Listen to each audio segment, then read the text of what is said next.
Hola, buenas tardes, ¿cómo están? Bueno, hoy vamos a tener un nuevo teórico. Seguimos obviamente con el tema de úteros tomados, pero hoy vamos a comenzar a ver a los tetrápodos, o sea, aquellos animales que tienen cuatro patas.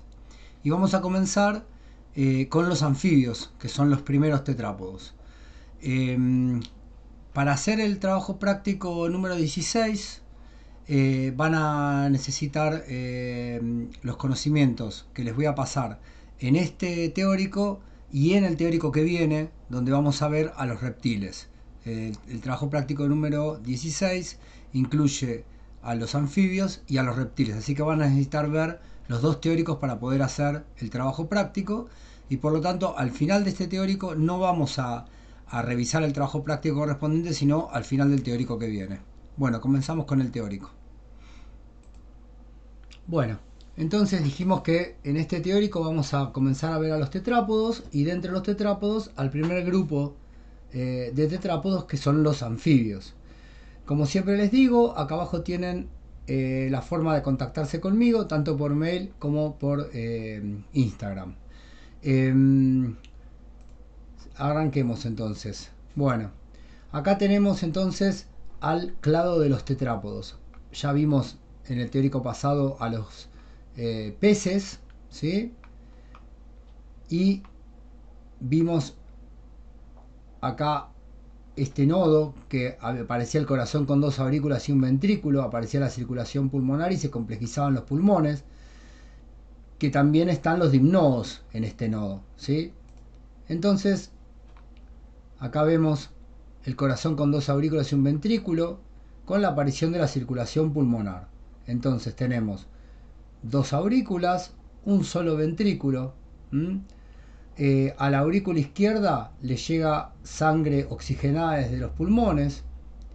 A la aurícula derecha le llega sangre con dióxido de carbono o carboxigenada desde la circulación general del cuerpo. Y luego el ventrículo va a expulsar sangre hacia los pulmones para oxigenarse y hacia el resto del cuerpo. Entonces a este nivel se da cierta mezcla de sangres, ¿sí? se mezcla la sangre oxigenada y la carboxigenada, pero por una cuestión de morfológica y una cuestión de diferencia de presiones, mayormente la sangre que venía del resto del cuerpo con dióxido de carbono va a ir a parar a los pulmones para oxigenarse. Y la sangre que venía de los pulmones cargada de oxígeno va a ir fundamentalmente al cuerpo para oxigenar los tejidos. Bien, la aleta arquipterigia ya la habíamos visto. De esta aleta no exactamente de este tipo de aleta, pero una aleta similar a esta se va a originar el miembro quiridio, que es el miembro que tenemos los tetrápodos, ¿sí? Esto sucedió entre unos 359 y 416 millones de años antes del presente. Bien, acá tenemos el clado tetrápodo entonces. Tenemos a los anfibios, que los vamos a ver hoy, y a los amniotas, que son los reptiles, aves y mamíferos, que los vamos a empezar a ver la clase que viene. ¿Se acuerdan que vimos la clase pasada el tema suspensiones? Les había contado que la suspensión anfistílica era primitiva dentro de los peces, que la suspensión iostílica era la suspensión más avanzada dentro de los peces, donde el palato cuadrado se relacionaba con el neurocráneo por un par de procesos y el hilo mandibular cumplía un rol fundamental. Y de esta manera el palato cuadrado podía ir para adelante y para atrás protraerse respecto al neurocráneo, que es lo que hacen muchos peces y tiburones. Y que la suspensión autostílica, donde el palato cuadrado se fija firmemente al neurocráneo y el hilo mandibular deja de tener un rol en la suspensión, es la suspensión de todos los tetrápodos y de peces pulmonados. Bien, vamos a ver las sinapomorfías del clado tetrápoda entonces. Presencia del miembro quiridio, oído medio con columela auris, aparece el oído medio y ya vamos a ver cómo funciona. Cóndilos occipitales, aparecen los cóndilos occipitales y se diferencia la primera vértebra en una vértebra atlas. En las vértebras se desarrollan zigapófisis. La cintura pectoral se independiza del cráneo y la cintura pélvica se vincula a la columna vertebral en la región sacra. Aparecen las coanas, que son las narinas internas. Bien, comencemos con el origen del miembro quiridio, ¿sí? Antes que nada vamos a ver el miembro quiridio, porque la mayoría no lo conoce. Es el miembro típico de un tetrápodo, ¿sí? Por ejemplo, podría ser el miembro nuestro, donde en el anterior tenemos húmero, cúbito y radio y la mano, y en el posterior tenemos fémur, tibia y peroné y el pie, ¿sí? Bien, eso es el miembro quiridio. Entonces, hace unos 359 a 416 millones de años, se da la evolución de este miembro quiridio a partir de una aleta, de una forma de una aleta arquipterigia. Fíjense cómo de esa aleta arquipterigia, donde podemos distinguir lo que va a ser el húmero, por ejemplo, o el fémur, el cúbito y el radio, o tibia y peroné, podemos distinguir cómo va en los distintos taxones, en distintas especies o géneros, se va cambiando y va evolucionando hasta adquirir una morfología de un miembro quiridio. Por ejemplo, acá en Acantostega, en Ictiostega, en Tulerpeton, ¿sí? Entonces, acá vemos algo parecido. Acá tenemos Ictiostega, como este que está acá. Fíjense cómo la aleta esta se va transformando en lo que va a ser un miembro caminador. Acá tenemos un primitivo anfibio. Como siempre, yo acá les dejo la cita del trabajo original y el QR para si ustedes quieren ir a leerlo. Acá tenemos un cladograma del origen del miembro quiridio.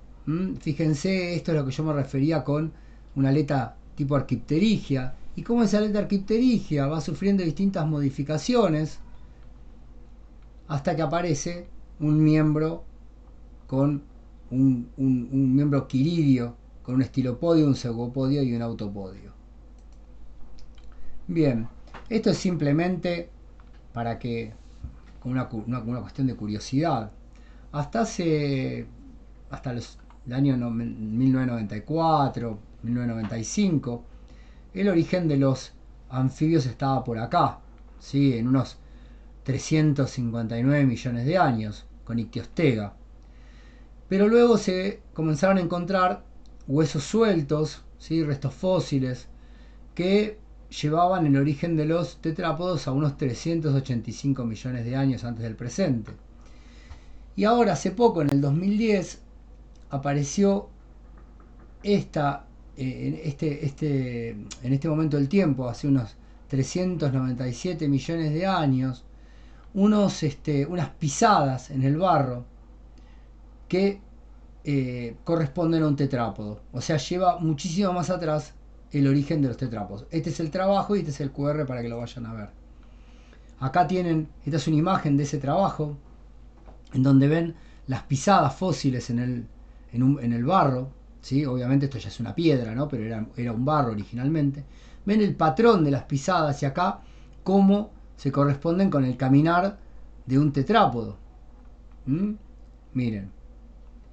Y acá vemos una de las pisadas en detalle, fíjense los dedos, cómo se corresponde con la morfología de un miembro primitivo, con un fémur, una tibia y un peroné, y el autopodio. Bien, entonces ahora sí, el miembro quiridio actual. Dijimos que había la primera región, está dividido en tres regiones: estilopodio, pseudopodio y autopodio. En el estilopodio está el húmero en el miembro anterior o el fémur en el posterior. En el pseudopodio encontramos el radio del cúbito en el anterior y la tibia y fíbula o peroné en el posterior. Y en el autopodio vamos a encontrar tres regiones que corresponden al basipodio, que es el carpo o el tarso, lo que sería la muñeca nuestra o el tobillo. el metapodio con el metacarpo o el metatarso, ya esto es mano, ¿no? Y el acropodio con las falanges. Esto es el miembro quiridio, es el miembro de todos los tetrápodos. Todos los tetrápodos presentan o presentamos miembro quiridio con algunas modificaciones, obviamente, que hay modificaciones en cada grupo. Por ejemplo, las aves, el miembro anterior se transforma en ala, o en los delfines se transforma en aleta, pero el plan básico siempre es el mismo. ¿Recuerdan de la clase pasada esta imagen donde teníamos el neurocráneo en azul, el arco mandibular en verde con el palato cuadrado y el cartílago de Meckel, y teníamos el hilo mandibular, ¿se acuerdan? Y luego los arcos branquiales. Bueno, ¿qué pasa en los tetrápodos? Esta cavidad del espiráculo, ¿se acuerdan que era la cavidad, la abertura branquial del arco hioideo que se hacía chiquitita y se ubicaba cerca del ojo o del cráneo en los peces, en los tiburones y en las rayas? Bueno, esa cavidad se va a transformar en el oído medio de los tetrápodos y el hilo mandibular se va a incorporar a ese oído medio dando la columela auris. Recuerden que el hilo mandibular deja de tener un rol en la suspensión como pasaba en los peces porque la suspensión de los tetrápodos es autostílica. O sea que el palato cuadrado se fija firmemente al neurocráneo y el hilo mandibular quedó libre y por lo tanto se metió en el oído medio. ¿Sí? Entonces, ¿cómo funciona esto? Acá tenemos el oído interno, la cavidad del oído medio y dentro de la cavidad del oído medio el hilo mandibular transformado en columela auris. Entonces aparece una membrana timpánica. Esta membrana timpánica vibra con las vibraciones del aire. Esas vibraciones las transmite la columela auris al oído interno a través de la ventana oval y el oído interno procesa esas vibraciones y las envía al cerebro como señales eléctricas y el cerebro las transforma en sonidos. Bien, dijimos además que el cráneo aparecían los cóndilos occipitales en el cráneo, que son estos cóndilos de acá. Esos cóndilos son los que articulan con la primer vértebra, que se diferencia como vértebra axis en los tetrápodos, ¿sí? Y fíjense que la vértebra esta axis tiene dos carenas articulares para relacionarse con los cóndilos occipitales. Dijimos también que en los tetrápodos aparecen en las vértebras lo que se llaman zigapófisis, que son estas apófisis de acá, cuya función es generar una traba entre la vértebra anterior y la posterior en la columna vertebral para que la columna vertebral se mantenga rígida durante durante los movimientos de traslado del cuerpo del animal. Se mantiene rígida como una vara dura para que el animal no se deforme cuando se levanta el abdomen del suelo al levantar los miembros anteriores y posteriores y caminar. Entonces, si estas apófisis no existiesen, la columna vertebral se doblaría hacia abajo cuando el animal se incorpora. En cambio, al existir estas apófisis, la columna vertebral se mantiene como una varilla rígida y permite que el animal pueda levantar el abdomen del suelo y caminar. Bien, ¿qué más? ¿Qué otra cosa tienen de novedoso los tetrápodos? Bien, en los peces la cintura pectoral está relacionada firmemente al cráneo. ¿Qué pasa en los tetrápodos? Esa relación se pierde y la cintura pectoral se independiza del cráneo. Por su parte, la cintura pélvica en los peces está embebida en la musculatura y no tiene relación con la columna vertebral. En los tetrápodos, la cintura pectoral se relaciona firmemente por la región sacra a la columna vertebral y es lo que permite que cuando el animal se para sobre el suelo, levante la columna vertebral y obviamente a todo el cuerpo. Si esta cintura se hubiese mantenido aislada de la columna vertebral, el animal nunca hubiera podido elevarse del suelo contra el peso de la gravedad en la tierra. ¿Qué más? Aparecen las coanas, que son las aberturas de las narinas a la cavidad de la boca. ¿Sí? Esas son las coanas. O sea que ahí en una tortuga se ven también las coanas. O sea, el aire puede entrar por la nariz, pasar por las coanas a la cavidad de la boca. O sea, las adaptaciones observadas en los primeros tetrápodos están íntimamente relacionadas a la enorme diferencia en la densidad del agua y la del aire. Fíjense que la densidad del agua es 1 gramo por centímetro cúbico, mientras que la densidad del aire es 0,001 gramo por centímetro cúbico. Son ambientes completamente diferentes. Básicamente, el agua sostiene el peso del cuerpo, mientras que en la Tierra el peso del cuerpo no lo sostiene el aire. ¿Sí? La gravedad ejerce una fuerza que aplasta el cuerpo contra el piso y el peso del cuerpo lo tienen que sostener los miembros. Esa es una de las grandes diferencias, ¿no? Bien, cuando ocurrió este pasaje del medio acuático al terrestre, cuando los primeros peces pulmonados se atrevieron a comenzar a salir del agua y empezar a vivir fuera del agua, conquistar el medio terrestre, ocurrieron una serie de transformaciones. Algunas ya las estuvimos viendo recién, ¿no? Por ejemplo, los órganos de los sentidos debieron modificarse, sobre todo el oído, ¿sí? La aparición del oído medio con la columela auris y la membrana timpánica permitió la recepción de las vibraciones transmitidas por el aire. ¿Por qué? Porque en el agua las vibraciones atraviesan la pared del cuerpo e impactan directamente en el oído interno en los peces. En el agua no era necesaria una membrana timpánica, porque como el agua tiene una densidad de alrededor de 1 gramo por centímetro cúbico, que es similar a la densidad, al promedio de las densidades de los distintos componentes del cuerpo. El promedio da alrededor de 1. Entonces las vibraciones del agua atraviesan el cuerpo como si fuese transparente y por tanto llegaban al oído interno y el animal podía procesarlas. Pero en el aire eso no pasa. El aire es muchísimo menos denso, ya lo vimos, ¿no? 0,001 gramo por centímetro cúbico. Y por lo tanto las vibraciones del aire rebotan contra el cuerpo. Por lo tanto, la aparición del oído medio con la membrana timpánica, la columela auris, permitió que el animal pudiese percibir esas vibraciones del aire, amplificarlas y entregarlas al oído interno para que las procese y las envíe al cerebro. La modificación de las vértebras, cinturas y la aparición del miembro quilidio solucionaron los problemas mecánicos de sostén del cuerpo y la locomoción. Lo mismo, ¿no? Ya lo dijimos.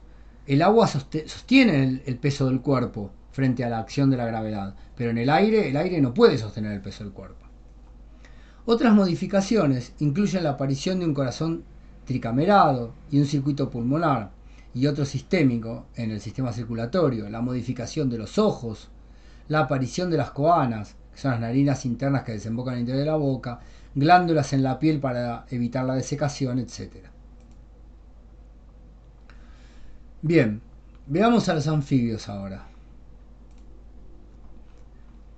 Entonces, fíjense, vamos a hacer una recapitulación. Estamos en el Phylum Chordados, Subphylum Craniata, el clado Natostomados, dentro de los natostomados sarcopterigios, dentro de los sarcopterigios tetrápodos, y dentro de los tetrápodos los anfibios actuales se agrupan en la clase anfibia, que es lo mismo que Lysanfibia.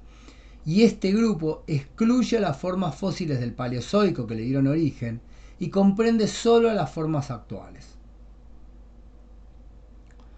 Bien, ¿cómo lo definimos? Aparición de dientes pedicelados, presencia de una papila anfibiana o papila anfibiorum, bastones verdes en la retina, glándulas cutáneas, mucosas y granulares, y, además, respiración cutánea, bucofaringea y pulmonar. Bien, estos son los dientes pedicelados de los anfibios. Fíjense que esto se llama pedicelo esta porción se llama pedicelo, y sostiene al diente. Esto es dientes, el carácter dientes pedicelados.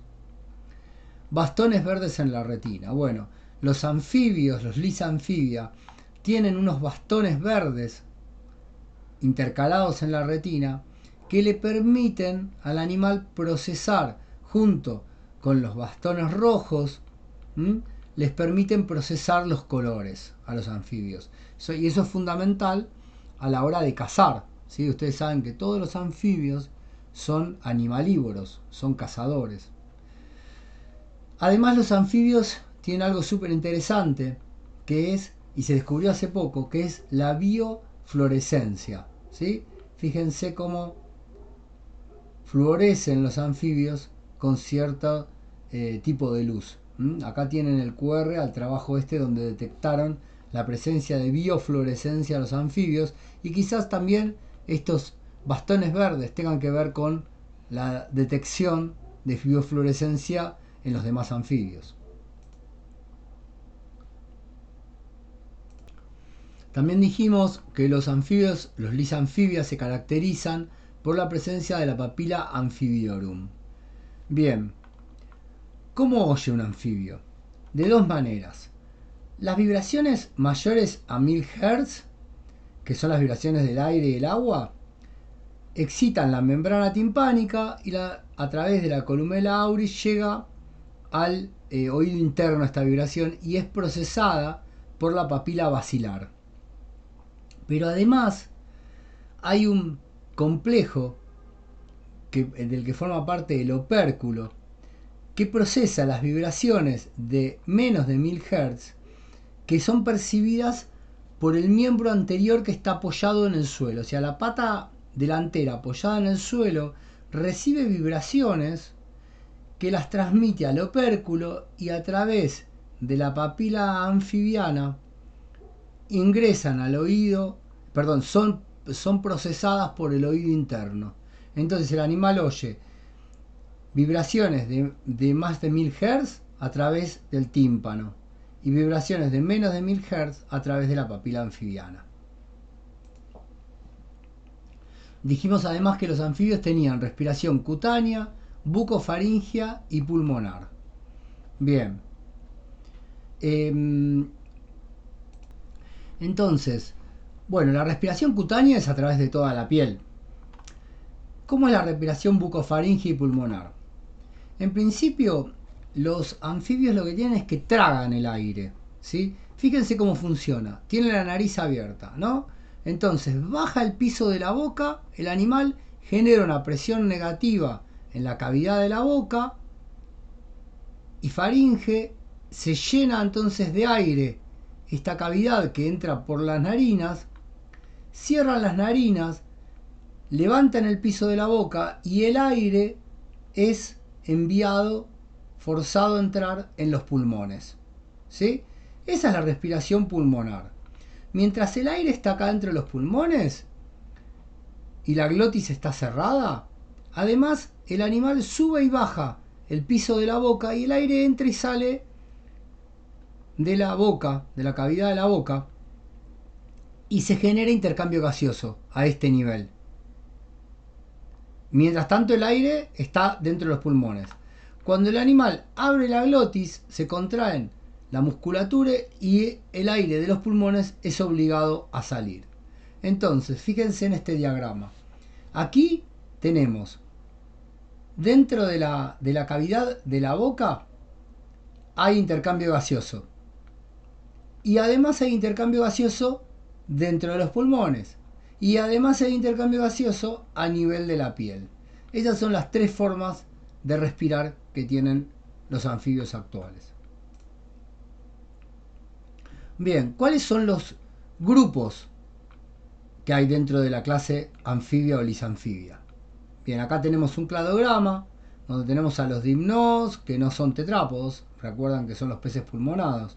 Acá tenemos el clado tetrápoda, con los lisanfibia, los anfibios actuales, que hay tres grandes grupos: los gimnofiones, los caudata y los anuros, ¿sí?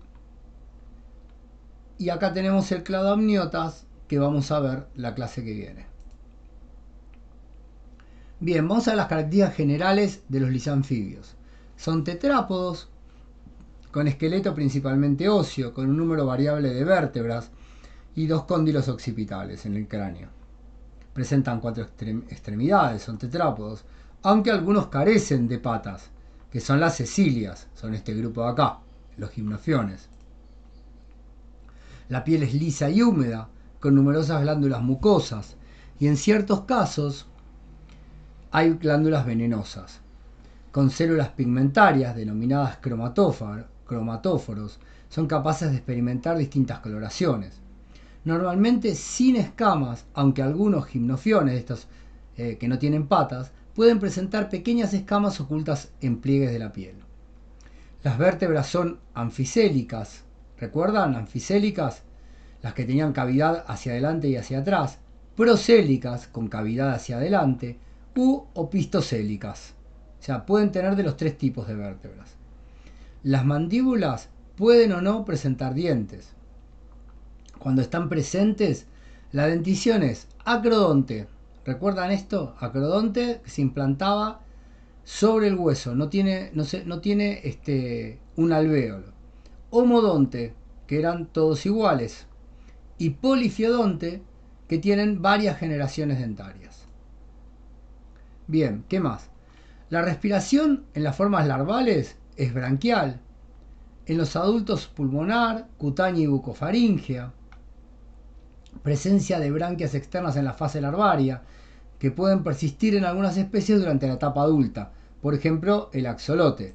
Los axolotes son caudata, ¿sí? Son salamandras. Corazón con 3 cámaras, 2 aurículas y un ventrículo. Persiste el seno venoso, esto no importa. Aparece la doble circulación con mezcla de sangre. El sistema excretor está dado por riñones o pistonéfricos. Los desechos metabólicos se excretan en forma de urea. 10 pares de nervios craneales. Sexos separados, o sea, son dioicos. Fecundación externa, generalmente. Después vamos a ver que hay un caso medio raro. Huevos sin anexos extraembrionarios, son anamniotas. El desarrollo posembrionario presenta una larva generalmente acuática y con metamorfosis hacia la vida adulta con excepciones. Arranquemos por los urodelos o caudata, que son las salamandras. Son anfibios con cola larga, persistente durante toda la vida, sin escamas, con fecundación semi-interna por espermatóforos y pudiendo tener una larva acuática o desarrollo directo.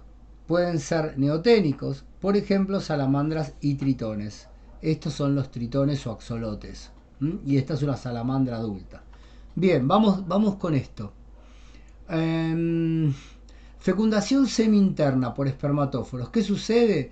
Sucede que el macho deposita los espermas en una bolsita en el piso y viene la hembra, se sienta arriba de la bolsita y lo introduce en su cloaca.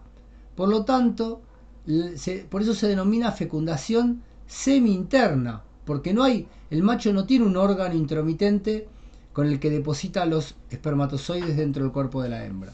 Pero de todas maneras la fecundación es interna, porque la fecundación se da dentro del cuerpo de la hembra, ¿sí? Pero por convención se la denomina semi-interna.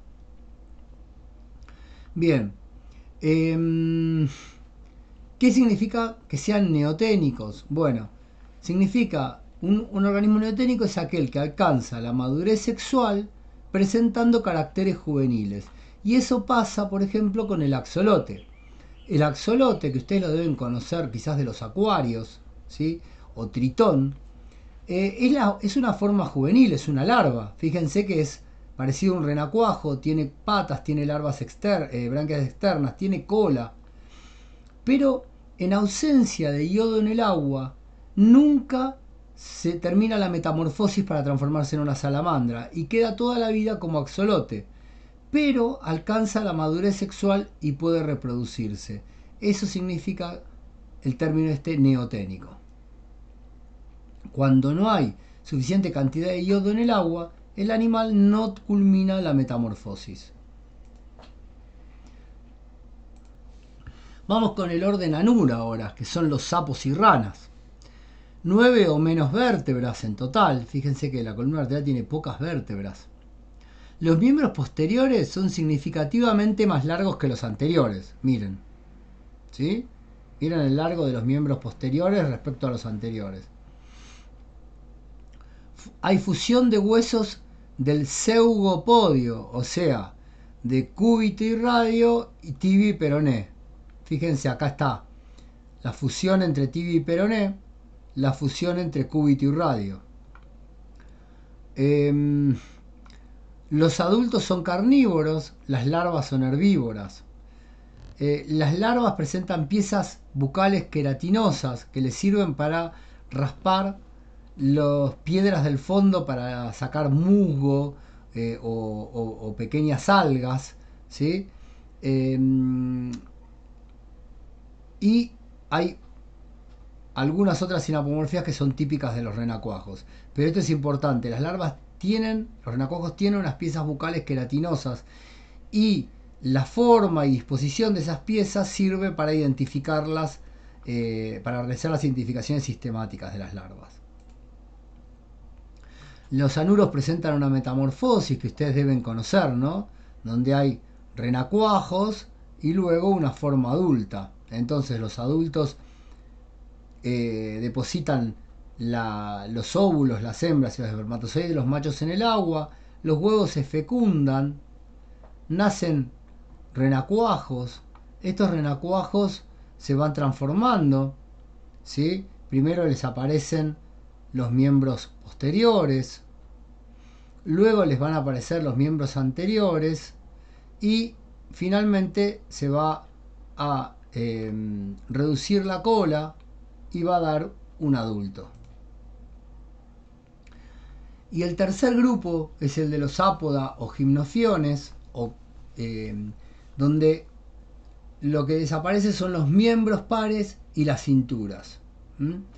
Presentan un falodeo eversible en los machos, que es esto, que es el órgano copulador de los machos. En este caso hay fecundación interna, porque los animales estos no viven en ambientes acuáticos, viven en ambientes húmedos, pero viven semienterrados. Entonces es imposible la fecundación externa fuera del agua. Presentan un par de tentáculos sensoriales en el hocico. Son anfibios con cuerpo largo y vermiforme, con pequeñas escamas embebidas en la piel. Tienen mayor cantidad de vértebras y los ojos son pequeños y se encuentran ocultos. La fecundación es interna, son ovovivíparos, aunque la mayoría tiene renacuajos nadadores. Y hay casos en los que las larvas continúan desarrollándose en el oviducto o canal sexual, alimentándose de secreciones del cuerpo materno, o sea que son ovovivíparos. Viven enterradas y se alimentan de pequeños invertebrados y gusanos, por ejemplo, cecilias. Bueno, con esto terminamos la clase de hoy. Como les dije, para poder hacer el trabajo práctico 16, van a necesitar también el teórico que viene. Así que recién en el teórico que viene vamos a revisar el trabajo práctico. Yo les recomiendo que busquen mayor información sobre la parte de metamorfosis de los anfibios anuros. Hay muchísima información en internet y obviamente en los libros. Bueno, hasta luego.